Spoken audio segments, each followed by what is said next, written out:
Xi Jinping kayak bener-bener bilang, "We don't want to hold any more additional US dollar." Terus China tuh setiap tahun surplus. Walaupun udah dikasih tarif 1 juta umat gitu, setiap kali report surplus. Surplusnya tambah tinggi. Surplus kan berarti you receive US dollar. Yes. And then you don't want to keep US dollar. Berarti you need to dump this US dollar. Beli apa? Ya, di gold. Beli gold lagi. Ya, betul. BTC nggak boleh kan? Beli gold lagi. Ya udah. Ini kan lingkaran setan. Lu dagang cuan, bingung duitnya nggak boleh simpen sama bos lu kan? Buang lagi, beli gold lagi. Kita tuh trade surplus loh. Dolar masuk kok rupiah sama melemah tuh berarti ada yang keluar lebih gede daripada yang masuk kan. Yang gede keluar itu cuma apa? Kripto, judol, siapa ada corruption. Jadi dua ini kan udah dari 30-40 tahun yang lalu ada. Yang baru recently itu kan cuma kripto sama judol. Tapi kripto katanya rungkat.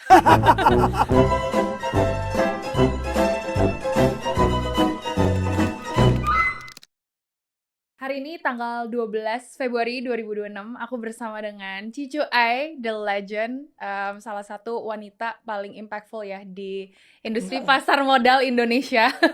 So happy to have you here, Ci. Kita mulai aja. Cici ini udah mungkin sekitar 30 tahun lah ya di market, benar gak? Ya, di 30. Yes, 30 tahun udah lewatin segala macam siklus. Dan aku juga sempat ngeliatin podcast Cici nih terakhir dengan beberapa brand lain. Ada statement satu yang menurut aku menarik. Cici ini pegang emas. Ya, pegang emas dan bullish on emas. Kenapa? Bisa diceritain gak sih? Sebenarnya kayak 2 tahun sampai 3 tahun yang lalu mulai ya. Pertama kali itu sejak China mulai beli emas. Central Bank China mulai beli emas karena dia nggak mau pegang USDT. Kayaknya itu sejak Ukraine. Rusia Ukraine, terus duitnya Rusia di freeze. Jadi China langsung mikir, wah US can do that to me. Apalagi waktu itu Trump kan naik. Dan Trump edisi pertama kan sama Cina kan very hostile. Yang trade war pertama sama Cina kan si Trump edisi pertama. Jadi sejak itu kan China terus kurangin USDT terus. Kalau lu jual USDT, you have to convert into something kan. Terus kalau China kan nggak gitu suka kripto. BTC kan dia nggak mau, mining aja nggak boleh. Jadi yang acceptable as a payment itu kan cuman gold. Yang widely acceptable, seluruh dunia mau terima. Ya udah dia collect gold. When the central bank yang beli gold itu berarti kan inflow di gold itu bakal gede banget. Ya sejak itu jadi bullish. Dan ternyata kan edisi keduanya Donald Trump trade war-nya tambah ngawur. Pertama cuma sama Cina, yang kedua nyamber semua negara. Walaupun ujungnya NATO, no action talk only gitu kan. Tapi kan orang semua negara udah kesamber kayak what the hell? Gue kenapa lu nyamber gue nih allies lu loh. Ya udah mereka pun ikutan beli gold. So it's not only China now. It's like Oman, terus negara-negara kecil pun pada beli gold to convert dari US Treasury ke gold. Terakhir malah Tether yang beli. Tether gold ya, makanya sekarang ada XAUT. Jadi Tether itu kan belakangnya apa? USDT kan, US Treasury Bill. Ya kan USDT belakangnya US Treasury Bill. Kan Treasury Bill bayar lu bunga. Bunganya pertama dibeliin gold sama si Tether. Terus nggak tahu kebablasan kali sekarang Tether tuh beli lebih gede daripada Central Bank. Quarter lalu. Wow. Ya kan? I don't know about this quarter. Tapi terus kemarin kayak 2 days ago Xi Jinping ngomong, pokoknya Cina tidak boleh kalau bisa ngurangin US Treasury Bill. Pokoknya lu gak boleh nambah. You have to reduce. Ya kalau lu reduce beli apa lagi? Gak ada. Gak boleh beli Bitcoin. Ya lu pasti beli gold lah. Beli gold as a reserve lah ya. Iya kan, mungkin gold, mungkin copper, mungkin pokoknya komoditi. Pokoknya gak boleh beli US. You have to buang USD lu, beli komoditi. Yang paling aman ya gold. Ya lu semua orang beli gold ya, kita harus bullish kan. Ada inflow ke gold ya. Dia tuh bullish. Terus di Amerika kan biasa orang FOMO. Jadi karena goldnya naik terus, ETF gold tuh laku di US. Mak rumahan tuh juga pada beli ETF gold. Jadi Amerika dulu for very longest time mindsetnya kan saham. Semua orang beli ETF saham. Makanya stock marketnya kan gini. And retail participation naik terus. Nah sekarang some of the retail participation ini udah mulai beli ETF gold. Nah kalau masyarakatnya ini convert dari saham ke gold, goldnya kan semakin bullish. Iya betul. Ya mau gak mau lah kan kita ikut duitnya kemana kita follow aja. Jadi personally Cici sendiri udah invest di gold itu dari sejak berita itu keluar ya? 2 tahun yang lalu ya. 2 tahun yang lalu. Sorry 2-3 tahun yang lalu. Gue lupa exactly kapan tapi gue belinya itu loh. Logam. Bar. Oke. Kenapa belinya bar? Gue takut karena banyak kejadian lu beli digital gold, waktu lu mau convert jadi bar gak ada barangnya. Jadi lu di settle-nya tetap pakai perbedaan harga doang kan. Tapi gunanya apa kan kita mau hedge. We want the gold. Kalau kita cuma mau cuan-cuanan duit main saham aja gitu kan. but we want the gold. Tapi banyak kayak kemarin di Cina kan collapse tuh satu gold trading platform. Karena dia waktu orang-orang yang meminta convert ke gold, barang nggak ada kan langsung krisis of confidence. Ya. Ya kan pada tarik ya kayak bank dulu di rush pasti hancur lah. Itu exchange-nya juga begitu. Makanya kemarin itu sempat ada penurunan harga di gold, apakah karena itu? Enggak, di gold itu turun harga satu. Fed yang baru ini ceritanya hawkish in the past. Tapi gue yakin dia gak bakal hawkish. He cannot afford to be hawkish. Terus karena hawkish kan bunganya tinggi. Gold kan doesn't pay you any interest. Biasa kalau yield, bunga tinggi, goldnya turun. Terus yang kedua, CME itu naikin margin requirement. Tadinya 10 naikin ke 12 gitu. Kalau gak salah ya. Jadi if you want to, kan gold pasti ada yang benar-benar diversify, ada yang main gila, yang spekulatif. Yang spekulatif biasanya margin. Jadi kalau lu tadi cuma pakai 10%, lu beli cepat cuma ngasih 10, sekarang lu mesti ngasih 12. Yeah. Kan you need more money, right? Yes. So some of them is unwinding the contract kan pasti. Kan kalau nggak bisa top up kan mesti jual. Yeah. Jadi cepat turun. Tapi kan underlying demand-nya sebenarnya di central bank itu, ya, central bank dan ETF yang sekarang ke sana. Kok yang spekulatif ya selalu begini. Makanya nggak bisa bilang kayak gold pasti saat gini, nggak mungkin kan gini. Yes. Yang penting trennya kemana. Nah, recent riset dari broker-broker bule, Goldman Sachs lah, JP Morgan lah, BOA, semua sekarang angka rata-rata antara 5.000 sampai 6.000. Paling bullish mungkin JP Morgan 6.000. Kalau Goldman Sachs 5.400. Yang lain fall in between lah. Oke. Between 5,000 to 6,000. Oke. Ya udah, kita mah goblok-goblokan aja kan. This is the person yang hitungin supply demand, production. Udah lah, kalau they call it that way, berarti kan angkanya masih atas. Exactly berapa, gua kan nggak tahu kan, masih moving target. Wong dulu target cuma 44, dinaikin 49, terus 5.000, 54. It's like a moving target, right? Yes. Terus ya udah, terus menariknya ada yang keluar research in the past 2 years nggak ketemu cadangan baru. Oke. Jadi memang mau nggak mau harus ke gold gitu. Nggak ada cadangan gold baru. Jadi kalau duit lu di-convert tambah gede, cadangan lu cuma segitu kan harganya naik. Iya benar. Iya. Ya udah. Supply demand. Yes. Ya for the time being mungkin sampai orang nggak buang USD lagi, mungkin tuh requirement Donald Trump nggak jadi presiden ya. I think gold still bullish. Tapi ntar kalau ganti presiden Amerika, ya kita lihat polosinya dia kan. Oke. Berarti Cici merasa kayak bakal ada new ATH lagi berdasarkan dengan report yang tadi Harusnya. dari Morgan dan lain-lain. Harusnya bakal ada. Pokoknya selama presiden ini gila, pasti kayak gitu. Oke, karena butuh cadangan juga ya. Nah, karena China kayak Xi Jinping kayak benar-benar bilang we don't want to hold any more additional US dollar gitu kan. Terus China tuh setiap tahun surplus. Dagangnya tuh surplus gede-gedean. Walaupun udah dikasih tarif sejuta umat gitu. Setiap kali report surplus. Surplusnya tambah tinggi.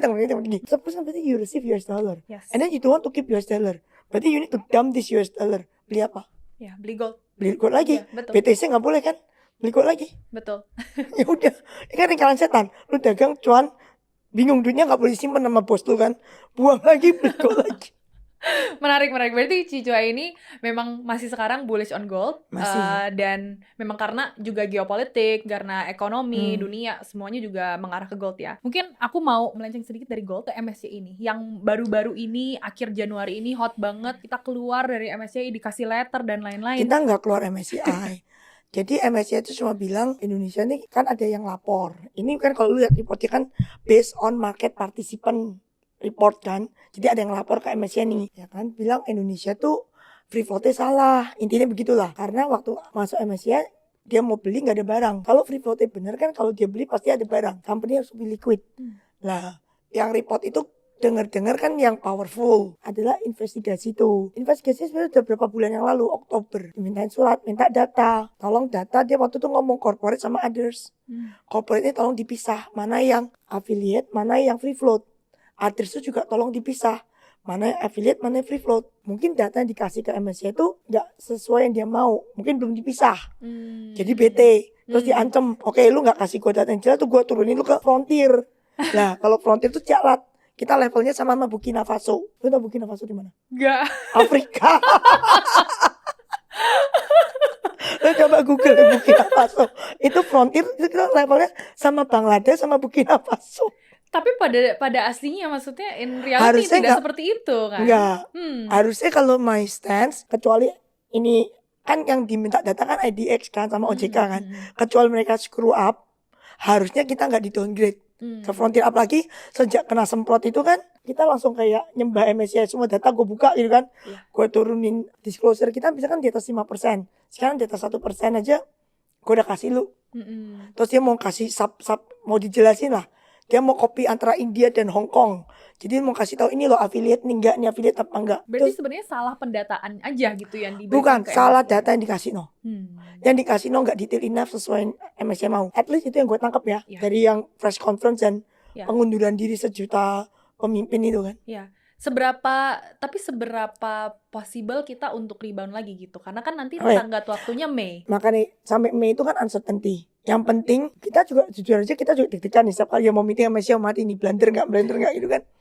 Kita juga takut sebenarnya, tapi harusnya dengan kita udah proaktif sekarang ini buka semua setengah telanjang, ya kan, UBO dibuka, semua dibuka, harusnya kan sesuai MSCI. Cuman pasti kita kena downgrade in term of weight. Karena gini, ibaratnya kalau lu udah telanjang, terus free float lu sama kan nggak mungkin. Lu telanjang masih free float yang affiliate pasti ada lah beberapa. Yang tadinya nggak kesaring mungkin karena kesaring. Jadi mungkin free float lu pasti turun, ya kan? Pasti turun, pasti weighting lu turun. Jadi pasti ada outflow. Tinggal berapa gede outflow-nya itu. Semoga nggak parah, asal nggak ke Frontier nggak gede. Ya, tapi pasti turun, nggak mungkin naik. Tapi sekarang katanya udah outflow, Ci. Loh, outflow sekarang karena orang takut kalau ke Frontier, ya kan? Jadi kalau ada kepastian pun, weighting lu, gue rasa pasti turun. Nggak mungkin sekarang kan 1,3%. Di among the free float-nya ada yang affiliate, pasti weight lu turun. Nggak mungkin 1,3%. Jadi berapa gue nggak tahu. Bisa 1%, bisa 0,8%. Bisa cuma 1,2. Kan kita nggak tahu according to MSCI definition final free floatnya jadi berapa. Itu yang penting kan. Benar. Ya ntar kita lihat. Makanya sampai Mei ini pasti gonjang ganjing. Setiap kali meeting pasti deg-degan. Berarti bakal ARB lagi gak nih, Ci, kalau dari prediksi? ARB berjilid gue nggak tahu. Tapi kalau sampai Mei nanti datanya ya kamu nggak oke, kamu tetap ke Frontier, ya itu berjilid-jilid sih. Burkina Faso inget. Burkina Faso. Jangan sampai ya, tapi jangan sampai. Gue sih my best case 90% nggak masuk Frontier. Oke. 10% kalau lu blunder.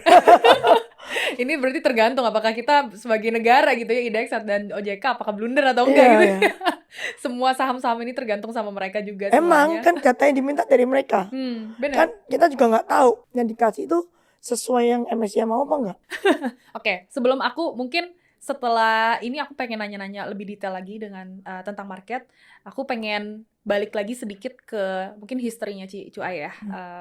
Jadi Ci Cuai ini kan mungkin buat teman-teman yang nggak tahu, dia ini adalah founder dari Jarvis Asset Management. Salah satu lah, kita berempat. Salah satu lah ya. Tapi hebat banget Ci Cuai ini yang udah building di industrinya sekian lamanya dan sekian suksesnya. Boleh ceritain nggak Ci mungkin dari awal itu kok bisa tiba-tiba kepikiran, mungkin journey-nya juga, dan kenapa bisa terinspirasi untuk masuk ke dunia finance bahkan? Dari SMA sih.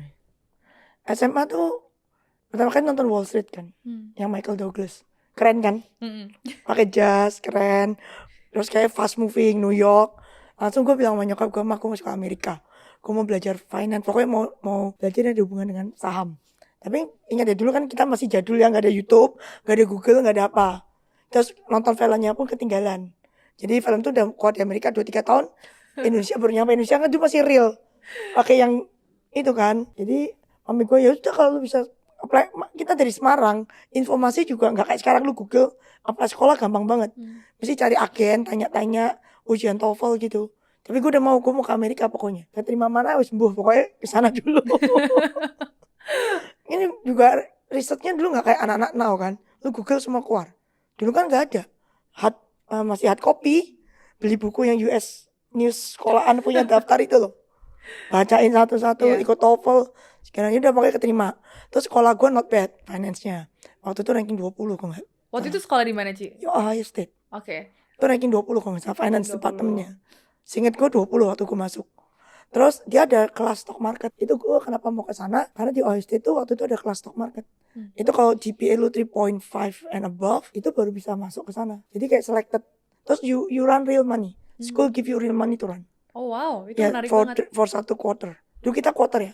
Sekarang Ohio State jadi katanya kayak di semester. Ya jadi lumayan nilai lu kayak, gue seinget gue tuh 30% dari stock selection lu, 70% ya lu punya kerjaan lah.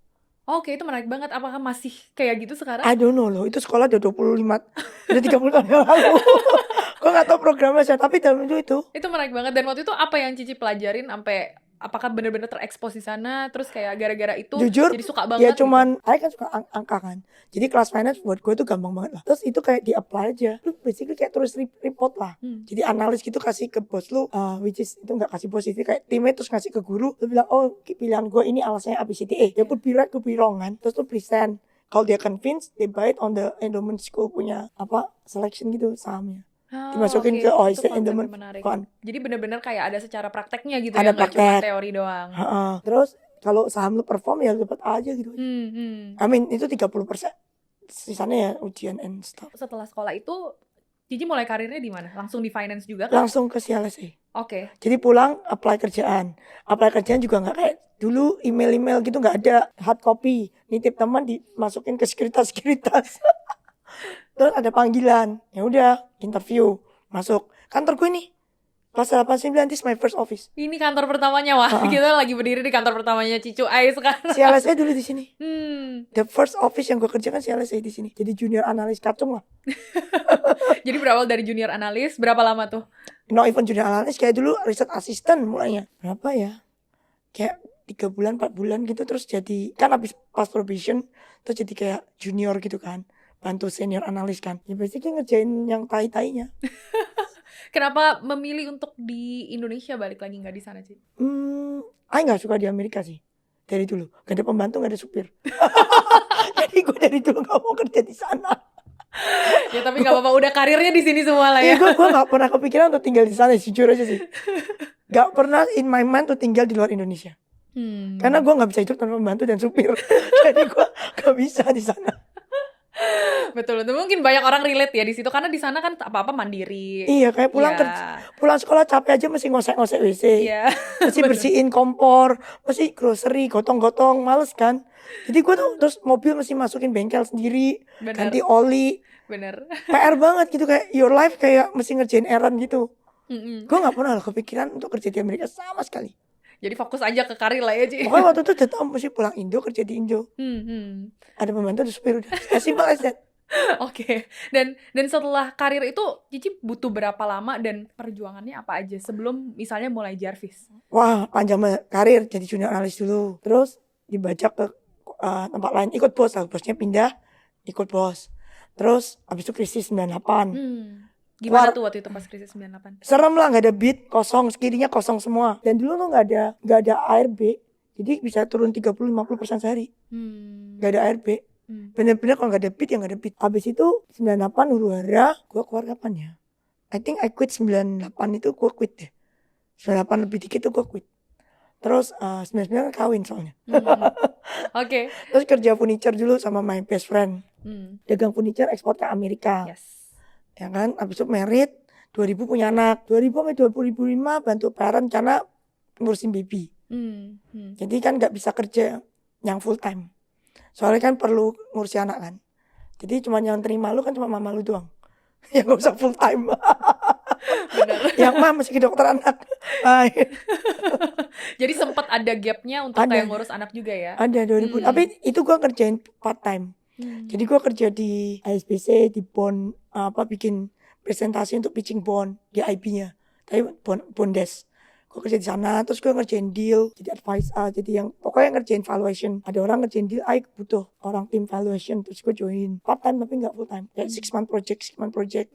Terus sempat jadi part time di Macquarie jadi sales. Karena sales aslinya cuti hamil. Jadi gue menggantikan 6 bulan. Nah itu gue seneng tuh, enak banget salesnya, pulang jam 4, jam 5. Kan market tutup jam 4, jam 5. Betul. Udah beres-beres bisa pulang. Jadi kan anak gue kan oke. Kalau jadi analis tuh pulang jam 10, 11 malam. Every day. Jadi gue pikir, aduh gue mau jadi analis lagi, gue mau jadi sales aja pulang pagian. Terus cari-cari mana yang buka sales ya. CMB itu acquired. Waktu itu acquired apa ya, gue lupa namanya. Pokoknya dia acquired satu company di Indonesia. Terus jadi dia yang di acquired itu tadinya retail base-nya. Terus dia bikin institutional desk. Terus gue di-hire masuk ke institutional desk. Itu my first job. No, my first job tuh my first official job as sales. Kan tadinya cuma 6 bulan kan cuma gantiin orang hamil. Itu my first official job aja di CMB tuh. 10 tahun tuh.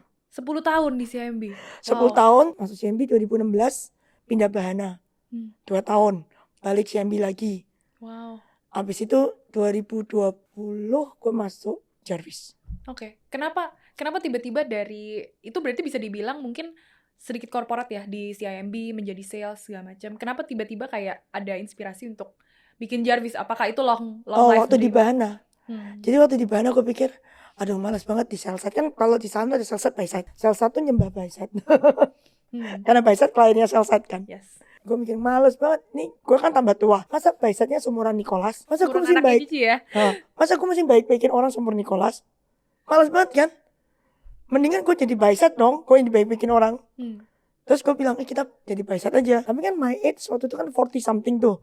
Siapa yang mau hire lu kan 40 something di by side? Bikin sendiri aja lah. Jadi kita gak usah retired lagi. Jadi make our own. Jadi kita bisa kerja sampai kita tua kan. Sampai kita 70, 80, sampai selama otak kita sanggup lah. Si Warren Buffett aja sampai 90. Pokoknya sama kita sanggup ya, kita kan mau kerja. We love the market so much. So ya udah bikin sendiri aja. Then nobody can fire you. You can work as much as you want to.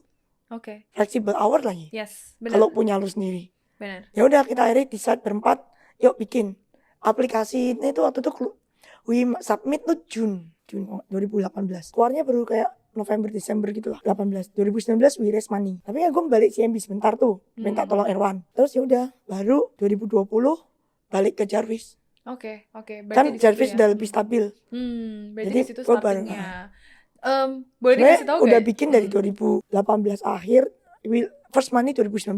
Oke. Itu kan Cici sekarang mungkin aku share sedikit ya. AUM dari Jarvis ini kan sekitar berapa? Total semua hampir 2T kali ya. Hampir 2T. Berarti ada 2T yang memang di manage di dalam Jarvis ya. Itu equity semua. Itu equity semua. Nah, secret mungkin rahasianya kok bisa sih manage sebanyak itu dan sebenarnya 2T itu nggak banyak, kecil. We are one of the mungkin the smallest kali di market karena kita nggak bisa gede kan. Memang kita nggak mau dari awal kan kita ngomong AUM kita nggak boleh gede. Karena kalau gede itu gendut, lu nggak bisa gesit. Kalau ada apa-apa kayak trading hold nggak bisa kabur. Yes. Ya kan lu buang ke kiri ada beatnya nggak? Yeah. Kalau lu kegedean kan lu kiri siapa yang bisa makan barang lu? Jadi size kita memang nggak bisa gede. Makanya kita kalau ada cuan tuh kita balikin ke klien biasanya. Kita jarang ada yang kecuali 1-2 orang. Kita jarang klien yang kita advice untuk gulung. Kita lebih suka lu take your money, profitnya ambil. Yeah. Keep the principal, take the profit. Oke. Jadi memang pilihan always, ya. Always our stance tuh biasanya kayak gitu. Tapi kalau market koreksi biasanya gue bilang top up. Oke. Kalau market lagi bull, take. Take the profit. Oke, jadi emang udah disetting untuk ya maksimal mungkin di sekitaran 2T aja AUM kita gitu ya. Gua rasa paling mentok 2-3T itu udah nggak bisa nafas sih. Soalnya kalau 3T ya, kita ngomong 2T dulu deh. 10% lu mau masukin barang itu 200M. Lu beli barang 200M di market lo. Beli mah gampang, tinggal narik berapa harga, jual. 200M lu buang ke market, siapa yang mau makan? Gak ada. Jadi mendingan gak usah. Size-nya enough to pay our expenses gitu aja. Menarik. Jadi ya memang gak boleh gede kita. Yes. Dan you're happy with that, right? We are happy karena kita cuannya gak dari situ. Ya bukan dari AUM. Kita kan ada profit sharing sama klien. Jadi kalau klien make money, we also make money. Jadi kita mending size kecil, tapi percentage return-nya tinggi. So kliennya make money, we also make money kan ada profit sharing. That's what we like gitu loh. Okay. Daripada lu gedut, lu dapat cuannya cuma dari manajemen fee, tapi kan itu bisa kadang kliennya nggak cuan gitu kan, ya kan? Karena lu kegedean aja kan, lu bisa kabur duluan. Yes, benar. Okay. Jadi mendingan kita kecil, klien cuan, kita cuan, klien rugi, kita juga rugi. Kalau klien nggak make money, kita juga nggak dapat apa-apa. In the same side with our client. That's good. Dan ada conflict of interest. Yes. Ini menarik banget sih. Selama ini aku nggak tahu ya Cicu Ai perjalanannya seperti apa. Akhirnya kayak bisa tahu juga ternyata sempat juga jadi sales, sempat kerja juga. Actually my longest position tuh sales. Karena gue di Jarvis kan CMO marketing. I don't run the fund loh. Fundnya kan ada fund manager. Jadi I don't run the fund. Sometimes orang tanya gue, Jarvis beli ini. Gue nggak tahu, saya ngecek dulu. Kita beli apa? Ya gue kalau run fund mana bisa duduk sini ngomong malu. Bener. Marketnya lagi jalan. Iya bener. It's a good position juga ya kalau sebagai CMO. Makanya yang lain gak bisa keluar kantor kan, gue doang yang bisa. Bener. Good choice, good choice. Oke, mungkin kita balik lagi. Tadi Cicu Ai juga udah ngejelasin tentang perjalanan hidupnya sampai akhirnya bikin Jarvis dan fokus ke karir sendiri. Mungkin balik lagi nih Ci, yang ditanya-tanya juga sama orang, balik lagi ke market Indonesia ya, industri pasar modal di Indonesia. Sebenarnya sekarang kalau di Indonesia sendiri, itu masih worth it gak sih untuk kita ngelihat fundamental? Atau mungkin gara-gara pergerakannya banyak saat ini, banyak saham-saham yang tiba-tiba naik, yang nggak masuk akal. Menurut Cici kayak gimana sih? Sebenarnya fundamental tetap ada. Gak mungkin gak ada fundamental. Makanya tuh yang dibilang gorengan apa tuh, mesti hati-hati gorengan tuh apa. Mahal tuh bukan gorengan loh. Barang mahal, karena gue tanya Hermes tuh mahal kan? Gorengan gak? Lu beli gak? Gue beli sih. Beli sih. Kenapa lu beli? Mahal loh. Iya. Itu per square meter. Karena scarcity. Nah, ya udah. Kalau barang itu langka, there's always a premium. Premium itu gorengan apa enggak? Menurutku gorengan tuh pump and dump. Lu kan main koin tuh. Ya itu yang rug pull ya kan? Orang-orang yang rug pull itu yang gorengan. Misalnya berita bohong, terus IPO tidak sesuai dengan kenyataan, modal segitu kok bisa raise money segitu, ya kan? Habis terima duit atau toko lu tutup, kabur, itu kan rug pull tuh. Habis terima duit, lu IPO nih, terima duit puluhan M, habis itu within 1 year lu bangkrut, masuk akal nggak? Itu kan rug pull. Yang kayak gitu tuh gorengan gitu. Tapi kalau mahal tuh bukan berarti gorengan. Soalnya if somebody willing to pay the price, dan asetnya itu ada loh, bukan aset yang bohongan ya. Asetnya ada, there is a profit coming out, just a valuation different, itu bukan gorengan. Kemarin si Danatara juga ngomong, barang mahal tuh bukan gorengan. Mahal apa murah tuh, if somebody willing to pay, itu nggak gorengan. Kan kita tahu, kita beli di toko Hermes tasnya berapa, beli di reseller berapa, but you willing to pay. Why? Nggak ngantri. Ya kan? Gak usah beli tai-tainya Hermes yang lain untuk dapat tas yang lu mau. Pokoknya lu suka warna merah ya beli warna merah, mahal dikit ya nggak apa-apa. Reduce the hassle. Lah kan berarti ada supply and demand. Lu ada demand orang willing to pay premium, ada orang yang mau go through all the hassle, beli tai-tainya dulu untuk jual lu. Soalnya dari lu premium kan. Lu save time, langsung beli. Jam Patek Philippe juga sama. Jam Patek Philippe itu gorengan apa enggak? Kenapa harganya di toko sama di luar tuh beda jauh? Ya kan? Aquanaut di toko berapa? Aquanaut di luar berapa M? Yes, betul. Itu gorengan enggak? Itu enggak gorengan juga kan? Ya, kalaupun itu lu anggap gorengan, lu mau beli, happy juga pakainya. Yang bete itu habis lu beli turun. Itu rug pull. Oke. Dan itu maksudnya fenomena yang Cici lihat di pasar Indonesia saat sekarang nggak sih? Banyak yang mulai kok, kalau di kripto udah sering banget rug pull.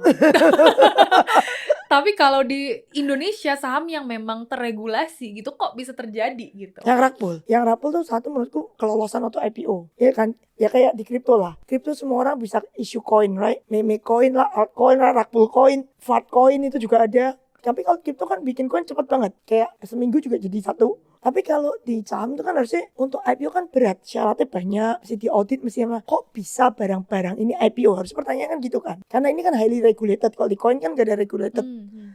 Yang ini kok bisa lolos? Kan filter pertama kan harusnya gak boleh IPO dulu. Kalau barangnya terlalu busuk gak boleh. Tapi barang mahal gak apa-apa. Nah kalau mau ngomong Goto tuh kan gak ada profit deh. Tapi bisnisnya ada. Setiap hari kita juga pakai kan Gojek. We live, kita sudah gak bisa hidup tanpa Gojek yang Tokopedia. Bisnisnya ada. Tapi nek lu mau ngomong profit belum ada. Walaupun lossnya udah mulai mengecil, tapi belum ada profit. Itu PI-nya apa gak negatif?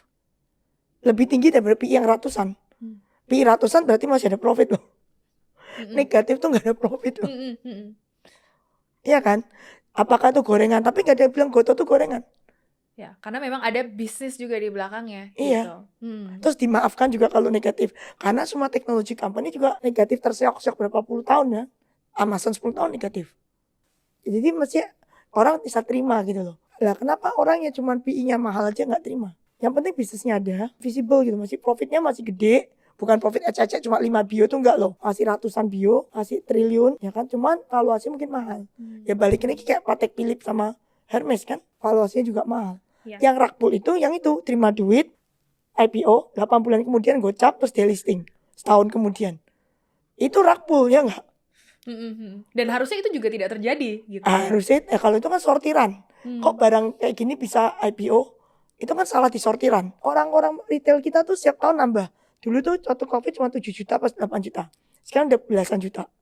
12, 13. Setiap tahun nambah. Lu pikir yang masuk baru ini pengetahuannya banyak. Dia cuma lihat saham itu kayak ticker doang kan. Ya. Sebenarnya bisnisnya apa kadang nggak tahu ya, kayak koin lah. Emang ada yang baca nih itu kertasnya, white papernya ada yang baca, kagak ada. Tapi saham lebih parah lagi, cuma lihat ticker gitu loh. Gak bener. kan tahu bisnisnya apa. Benar.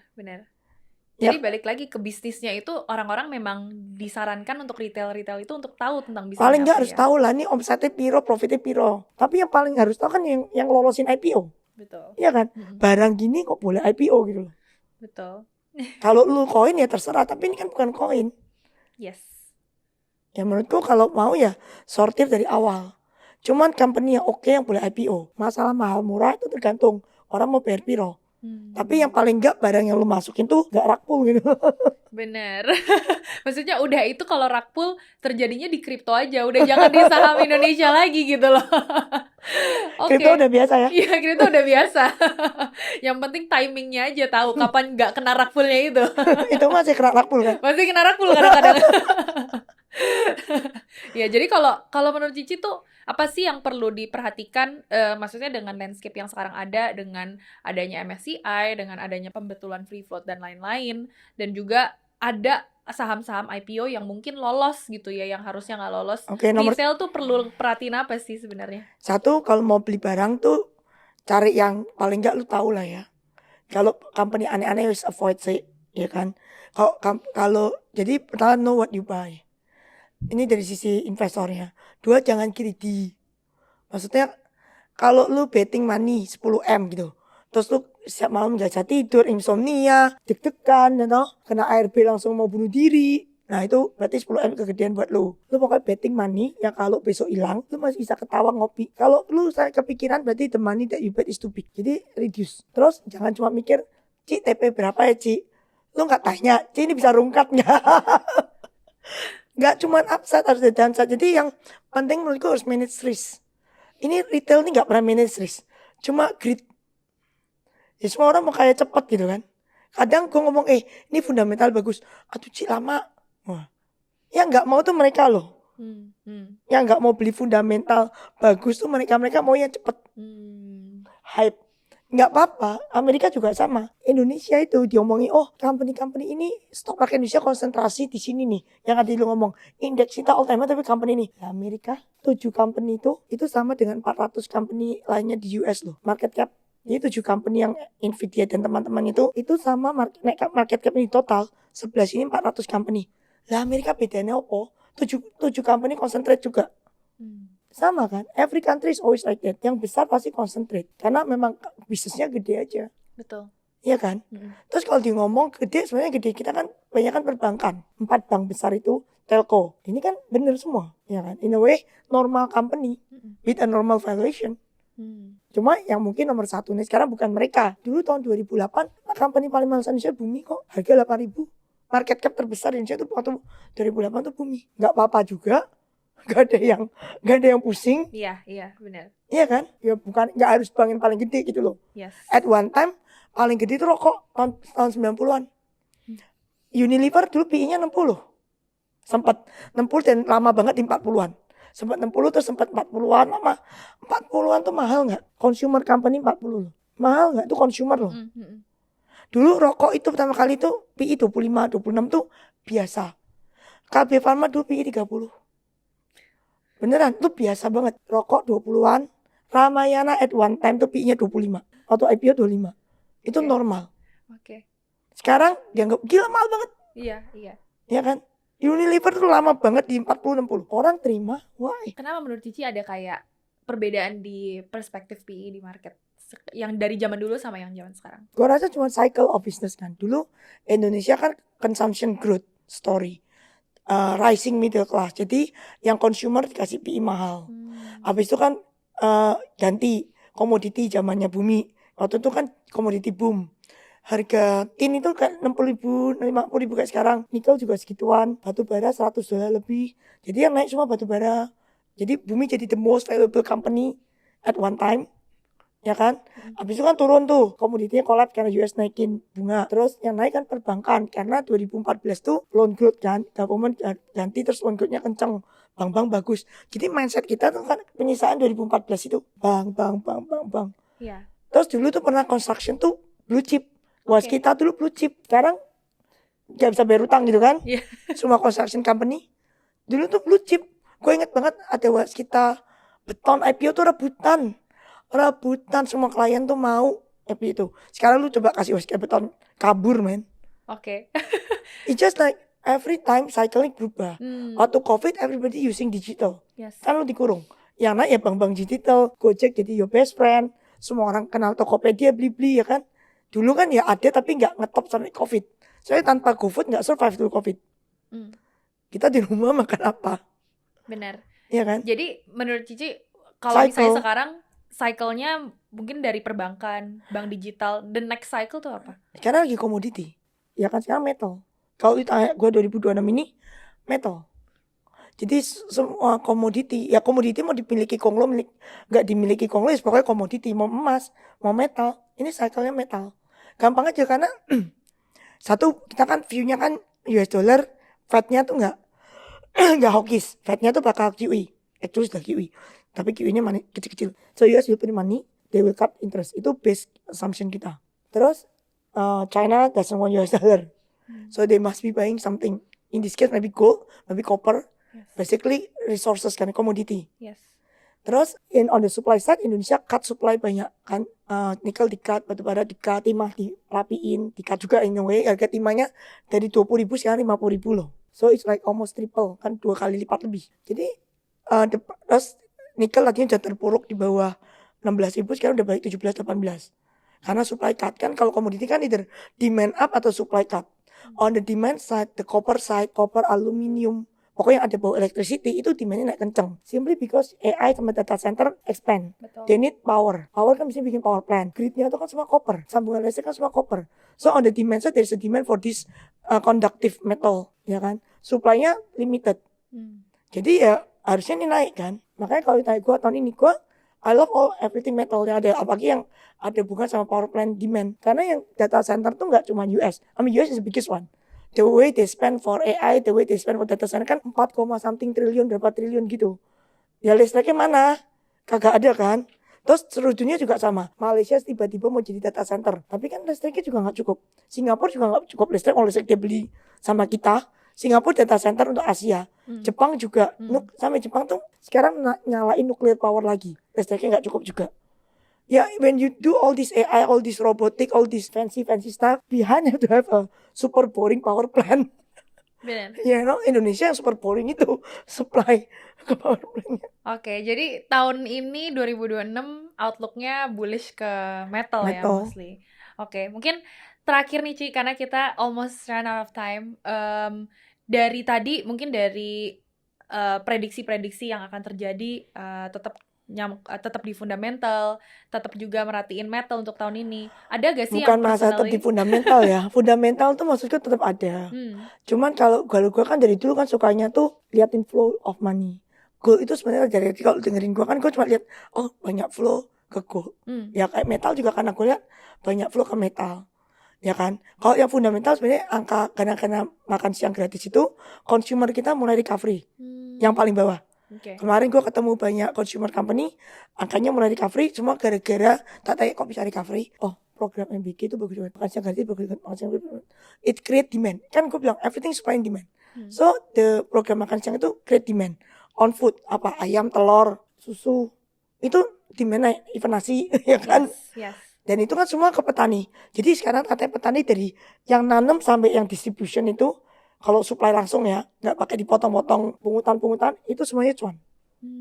Jadi the low end ini udah terpuruk sejak COVID, kan K-shape. Yang bawah semakin miskin, yang kaya semakin kaya. Tapi sekarang yang bawah ini mana ini? Program makan siang ini not bad. Kan I always say, makan siang tuh will support the consumer sector. Nah, this year yang fundamental nih, tuh consumer. Karena itu underlying business-nya membaik. Tapi is the money going flow to consumer? Belum. Ya kan, karena kalau gue suruh pilih consumer and commodity, gue lebih suka commodity, lebih high beta. Nah, lebih cepat kan? Yes. Kalau consumer kan pasti slow. Akan slow dalam beberapa waktu. Bukan bahkan slow, maksudnya kenaikan profitnya tuh bikin pabrik nggak bisa kayak besok jadi gitu. Sementara kenaikan harga komoditas kan trading semalam aja berapa? Benar. Ya kan, kalau naikin harga barang makanan kan lebih susah. Dan kapasitas pabrik itu juga nggak setahun keluar gitu kan? Yes. Jadi yang fundamental tuh consumer, karena underlying ekonomi naik. Tapi kalau lihat money flow, itu tetap yang di komoditi. Karena global komoditinya juga based on money flow kan. Jadi Indonesia komoditi harusnya kecipratan. Tapi company per se-nya ya dilihat satu-satu. Kan karena Indonesia kan RKP tuh. Ada yang dapat RKP dipotong, ada yang dapat RKP-nya full. Jadi mesti go down, lihat one by one company mana yang benefit. Harga komoditinya naik, tapi nggak semua company will enjoy. Kalau company lu kena sunat production, lu nggak enjoy juga, ya kan? Jadi ya mesti kalau milih company mesti lihat satu-satu. Tapi overallnya, I like all the metal karena globalnya. Kalau Indonesia tuh consumernya karena MBG itu, udah just this two. Just this two ya. Tadi kan Cici bilang program MBG itu bagus ya untuk consumer section. Nah, ada gak sih mungkin industri yang saat ini tuh buruk untuk rupiah? Oke, MBG bagus karena orangnya dapat duit ya. Satu dapur tuh hire 25-30 orang. Jadi kalau sekarang Indonesia tuh as of now, itu katanya ada 20.000 something dapur. Lu kali aja 30 orang jadi berapa? Dari 600.000 orang kerja lo. Tuh supply 3.000 makanan per day, each dapur, kira-kira average. Terus, jadi orang-orang ini kerja dapat duit dan kalau gue ketemu consumer company, mereka bilang mereka dapat uang, they have purchasing power, jadi demand yang consumer bawah ini mulai naik. Satu nih orang yang bisa menghancurkan ini, recovery in demand, itu cuma judul. Karena kalau dapat duit nyari ke judul ya sama aja bohong gitu kan. You don't consume the food, you don't consume the baju, right? It goes to judul. Dan judul itu kan outflow. Karena semuanya markasnya Kamboja, I don't know whether China still have it, Kamboja for sure. Ya uangnya kita ngidupin Kamboja kan, ke sana. Rupiahnya melemah karena keluar. Kan kalau mau kuat kan berarti harus uang tuh masuk ke dalam. Kita tuh trade surplus loh. Kita udah 60 bulan lebih trade surplus. Berarti 5 tahun tuh kita dagang cuan. Mana bisa orang dagang cuan? Kalau dagang cuan based on China tuh dolar masuk. Dolar masuk kok rupiah sama melemah tuh berarti ada yang keluar lebih gede daripada yang masuk kan. Yang gede keluar itu cuma apa? Kripto, judul, dividen payment, dividen yang luar negeri. Tapi setiap tahun kan ada dividen payment. Oh ada yang bilang Cicuai corruption. Setiap tahun ada corruption. Jadi dua ini kan udah dari 30-40 tahun yang lalu ada. Yang baru recently itu kan cuma kripto sama judul. Tapi kripto katanya rungkat. Mungkin kayaknya setelah bear market ini apalagi Februari ya, orang-orang udah nggak keluar lagi, nggak ada outflow ke kripto. Berarti tinggal satu dong. Betul. Nah kalau ini bisa diberantas, rupiah tuh harusnya menguat. Tapi kalau ini nggak, karena dolar tuh melemah ke semua mana uang, kecuali ke kita. Jadi berarti kita ada satu bolong gede yang orang lain nggak punya, negara lain nggak punya. Iya kan, ya judul. Jadi kalau ini buat berantas, rupiah tuh bisa di bawah 15.000. Menurut Cici gimana cara ngeberantasnya? Government lah, lu jangan naik gua lah. Negara lain bisa, ya kan? Lu belajarnya Malaysia, belajarnya Singapura lah. Negara kecil itu bisa, ya kan? Langsung buka kasino. Kasinonya real di MBS. Benar-benar. Menurut Cici, Indonesia tuh bakal bukan ngeberantas ya, mungkin apakah kita akan melegalize bahkan, karena sebanyak itu ya market judi online. Seperti kita lihat Singapura, Malaysia, mereka semua buka kasino. Iya, Malaysia genting aja ada. Dari dulu kan ya. Yes. Maksudku gini, judi online tuh mungkin orang senang karena di HP ya. Jadi lu buka kasino belum tentu orang-orang yang main di HP tuh masuk, ya kan? Terus kalau mau dilegalize juga susah menurutku, karena ini kan servernya kan di luar loh. Lu gimana kayak ngitung duit piro, peredaran piro, pajaknya berapa gitu. Kasino mungkin lu bisa yang buka itu cuma hiburan gitu nggak? Kayak MBS, kayak genting, just for fun. Dan yang masuk sana biasanya orang main duit. Kalau judul yang main bukan yang punya duit. Yang main itu yang benar-benar low end. Gimana lu bikin kasino buat low end? Mereka bisa judi togel. Kalau togel tuh paling enggak di dalam negeri uangnya muter antara you yang menang atau I yang menang gitu kan. Tetap dalam negeri. Judul tuh uangnya keluar masalahnya. Betul. The good news ya sekarang Kambojanya yang berantas. Jadi government Kamboja berantas. Jadi kayak banyak server-server kena shutdown. Tapi server kan always can move, right? Ya nggak tahu bosnya asal si Kamboja yang bersin mungkin kita judulnya turun. But that doesn't stop another new boss. Mungkin nanti ada di Mauritius lah, ada di mana, it's just a server. Jadi for me, I don't know teknologi that much, tapi harusnya saya di-block gak sih? Yes, harusnya memang sudah kan? Di-block gitu. Iya. Tapi kan kalau website kan gantinya cepet. Aku gak tahu mesti ngebloknya piye. Aku kan I'm not attack people. Tapi kalau Singapura bisa, why kan kita bisa juga. Why kan gitu. kita gak bisa. Iya. China bisa ngeblok apapun. China bisa ngeblok Google, bisa ngeblok semuanya. How? I mean they can block Google, they can block WhatsApp, they can block YouTube. Iya. I mean we just hire China to block lah. Iya. China IT tuh blok judul. Sebenarnya mungkin dari teori mungkin bisa ya. Prakteknya juga mungkin bisa karena kita udah lihat China itu sudah ngeblok Segala jenis. Iya, segala jenis website-website yang bahkan bukan judul. Ya berarti kan sekarang prakteknya adalah apakah kita tuh mau sebenarnya sebagai negara tuh Dulu ngeblok. kita ngeblok Netflix, inget nggak? Gak inget lagi, sempet diblok jadi Netflix. Netflix dulu diblok, ya kan? Kita dulu ngeblok Netflix. You bisa ngeblok Netflix, masa nggak bisa ngeblok judul? Ingat dulu Netflix nggak bisa nyala kan? Iya. Jadi itu tinggal seberapa mau kita ngeblok aja. Iya, Kalau iya. bisa itu pasti bayar 15.000 punya kan. Betul. Terus kayak orang-orang uangnya dari MBG itu benar-benar buat puter ekonomi, nggak dibuat judul.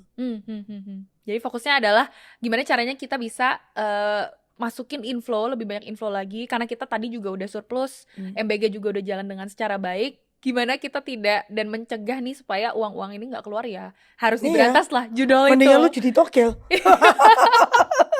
Quote of the day, mendingan judi togel. Terus uangnya di dalam negeri. Jadi buat Cici misalnya untuk terakhir saran untuk orang-orang mungkin yang retail yang udah lama Retail fokus nggak di bakal main consumer, tahu lama. bener, yang udah lama atau bahkan yang baru mau mulai. Jadi yang Commodity. Cici saranin apa? Commodity tetap. Karena- Kalau gold gimana? Juga masuk. Ya itu gold is commodity basically, right? Is metal tuh, Yes. precious metal. Gold selalu beli sih. Pokoknya gold beli terus sampai Donald Trump turun. Once Donald Trump turun gimana sih? Kita lihat dulu yang ganti dia, aspun kayak dia apa enggak. Kalau yang ganti dia misalnya kayak Obama gitu, gold lu mestinya turun. Misalnya Obama kan kayak calm, everything damai, reasonable, nggak volatile kan. Yes. Jadi resikonya geopolitik kan turun. Kalau resiko geopolitik turun, siapa tahu dia hoping sama Cina. Jadi Cina bilang, oke, kita boleh beli US dollar lagi. Mungkin ya. Kan ya gold pun bye-bye my love gitu kan. Betul. Tapi selama Donald Trump jadi presiden, gold. Nanti kalau Donald Trump turun, kita lihat dulu penggantinya siapa ya nggak? Iya. Segendeng dia apa enggak gitu kan. Perlu diversifikasi gak Ci? Kalau menurut Cici kayak mungkin di Harus. luar komoditi. Maksudnya? Kemana? Di luar apakah ke saham atau mungkin ke kripto atau Gua kripto nggak ada ya. Nggak ada. Gue dulu terakhir punya Bitcoin, terus when it's break 100,000 kabur. udah take profit ya? Take profit. Gue kan nggak gitu ngerti kripto. Gue dari dulu kan cuma punya Bitcoin nih. Terus 100.000 kan semua orang break, ciao ya ciao. Ya kan ikutan kabur.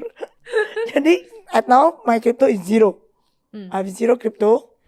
Terus mungkin 30% saham itu isinya gold semua, saham gold. Terus less than 5% mungkin yang batangan. Sisanya campur-campur lah. Campur-campur kayak ya whatever go hype lah. Masih Tadi ya, porto tunggu ya. apa saham Tapi hype kalau selanjutnya. porto ya, kalau personal wealth, gue paling banyak di tanah. Oke. Karena kan my husband sukanya kos-kosan.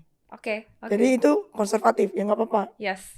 Dan dia banyak dari gue. Jadi kalau lu mau most of the wealth ya, suami gue di tanah ya, of course my wealth is mostly di tanah. Tapi kalau personal porto, 30% mungkin saham-saham gold.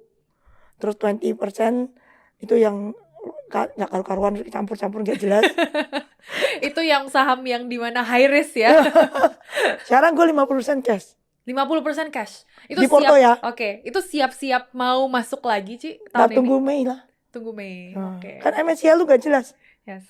Jadi makanya 30 ini gold, ini kan Donald Trump proxy. Terus 20%-nya ya saham-saham campuran lah, gak jelas. Sisanya cash, tetap cash. Oke, kita tunggu aja ya berarti ya sampai MSCI. Iya makanya. Dan kita lihat pergerakan Cicuai kemana. Kita pokoknya ya ini tunggu aja. Gue juga gak bisa tahu dia pikiran MSCI apa. Mendingan hedge. That's how we hedge. Oke. Thank you so much Cicuai. Thank you so much for the time. Also insight-nya yang berguna banget. Aku yakin juga teman-teman di rumah pasti ada pelajaran lah ya yang didapatkan dari Cicuai, dari perjalanannya, dari stock pick-nya, dari insight-insight-nya juga. Thank you Ci. Thank you so much.